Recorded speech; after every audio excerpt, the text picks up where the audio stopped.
आज तुमच्यावर मी मसालादार चमचमीत अशी साबुदाण्याची खिचडी बनवणार आहे. कसं करायचं चला बघूया.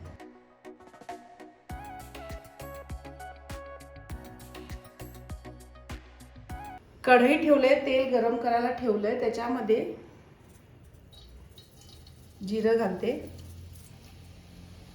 फोडणीसाठी. जिरं तडतडू दे.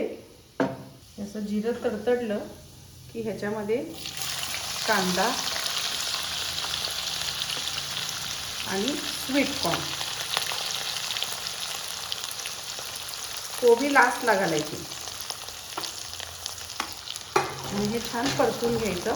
फक्त स्वीट कॉर्न लगेच शिजतात, वेळ लागत नाही. आणि कांदा आपल्याला फक्त ट्रान्सपरंट करायचा आहे, खूप जास्त ब्राऊन वगैरे करायचं नाही आहे.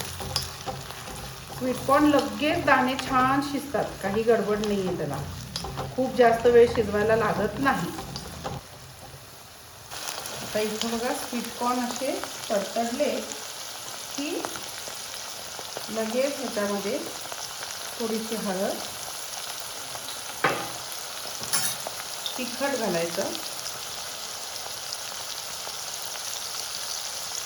मसालेदार करतोय, बेडगी तिखट आहे. आणि ह्याच्यात हा उकडलेला बटाटा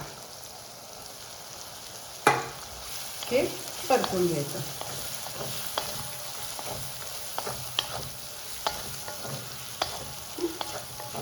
हे परतून झालं. बटाटा उकडलेला आहे त्याच्यामुळे काय शिजवायची गरज नाही. चवीपुरता मीठ.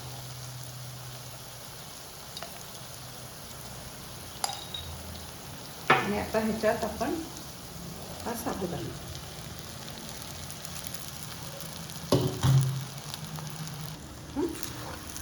आणि आता हे मिक्स करून घेऊ.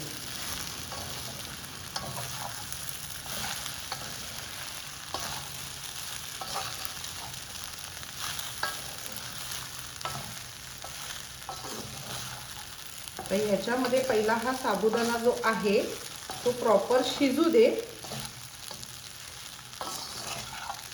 झाकण लावायची गरज नाही आहे. अगदी लो फ्लेम किंवा मीडियम फ्लेमवर आपण ह्याला शिजू दे. आता इथं बघा किती छान आपला साबुदाणा जो आहे तो असं चांगला फणफणीत झालेला आहे, अजिबात चिकट झालेला नाही आहे. आता काय करायचं, ह्याच्यामध्ये वरून कोबी घालायचा, कारण कोबी आपल्याला ना पाणी सुटायला द्यायचं नाही आहे. कोबीला फक्त दाताखाली तो क्रंच आला पाहिजे मस्तपैकी. ह्याच्यात मिक्स करून घेऊ. आता ह्याच्यामध्ये ना आपण शेंगदाणा घातला नाही आहे, त्यामुळं ज्या लोकांना शेंगदाणा आवडतो त्यांनी शेंगदाणा घातला तरी चालेल. पण ज्यांना पित्ताचा त्रास आहे, ज्यांना साबुदाणा खायला आवडतो पण त्यात शेंगदाणे असले की आणि पित्त होतं, तर त्या लोकांनी शेंगदाणे नाही घातले तरी चालेल, जसं मी आता केलेलं आहे तसं. आणि आता इथं बघा मस्तपैकी आपली खिचडी जी आहे ती तयार झालेली आहे. आणि किती छान कलर आलेला आहे, किती मस्त, अगदी वाव. जराही चिकट झालेली नाही. आता याला भरपूर वरून आपण कोथिंबीर घालायची आणि सर्व करायचं. आता हे बघा मस्तपैकी ही मसाला साबुदाणा खिचडी रेडी आहे. आणि अशी फळफळीत झालेली आहे. अजिबात साबुदाणा जो आहे तो चिकट झालेला नाही आहे.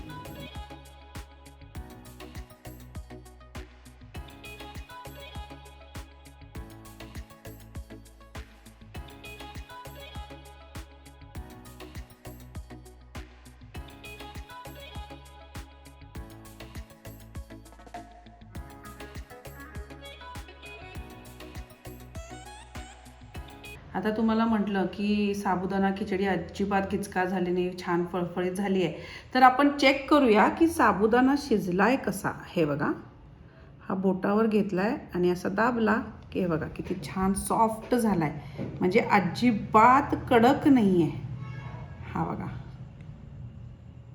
हे बघा इतका छान सॉफ्ट शिजलाय. पण अजिबात कडक नाही आहे. म्हणजे कसं होतं की कधी कधी पाणी कमी घातलं तर तो आतमध्ये पांढरा पांढरा तसाच राहतो कडकसारखा, आणि मग असं केलं आपण खिचडी वगैरे तर वरून तो छान होतो, पण आत त्याला दाणा राहतो. तर जसं मी सांगितले त्या पद्धतीने जर तुम्ही साबुदाणा भिजवला तर ही खिचडी कधीच फसणार नाही. म्हणजे तुम्ही उपवासाची जरी खिचडी केली तरी ती सुद्धा कधीच फसणार नाही, कधीच अशी चिपचिपी होणार नाही, चमचमीत होईल. नक्की करून बघा, आवडणार याची मला गॅरंटी. आवडलं तर लाईक करा, कमेंट करा, शेअर करा आणि सबस्क्राईब करायला अजिबात विसरू नका. Master recipes.